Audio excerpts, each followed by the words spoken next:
ചോദ്യം: ദേശീയ മനുഷ്യാവകാശ കമ്മീഷൻ അധ്യക്ഷനെ നിയമിക്കുന്നതാരാണ്?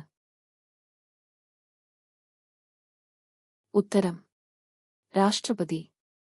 ദേശീയ മനുഷ്യാവകാശ കമ്മീഷന്റെ പുതിയ അധ്യക്ഷനായി ജസ്റ്റിസ് വി രാമസുബ്രഹ്മണ്യനെ രാഷ്ട്രപതി ദ്രൗപദി മുർമു 2024 ഡിസംബർ 23 നിയമിച്ചു. 2019 സെപ്റ്റംബർ 23 മുതൽ 2023 ജൂൺ 29 വരെ സുപ്രീം കോടതി ജഡ്ജിയായിരുന്നു. അരുൺ മിശ്രയായിരുന്നു നേരത്തെ ദേശീയ മനുഷ്യാവകാശ കമ്മീഷന്റെ അധ്യക്ഷ സ്ഥാനം വഹിച്ചിരുന്നത്. 2024 ജൂണിൽ അദ്ദേഹം സ്ഥാനമൊഴിഞ്ഞ ശേഷം ഈ പദവി ഒഴിഞ്ഞുകിടക്കുകയായിരുന്നു. 1993 പാർലമെന്റ് പാസാക്കിയ മനുഷ്യാവകാശ സംരക്ഷണ നിയമമനുസരിച്ചാണ് ദേശീയ മനുഷ്യാവകാശ കമ്മീഷന് രൂപം നൽകിയത്. എല്ലാ സംസ്ഥാനങ്ങളിലും സംസ്ഥാന മനുഷ്യാവകാശ കമ്മീഷനുകൾക്ക് രൂപം നൽകിയിട്ടുണ്ട്.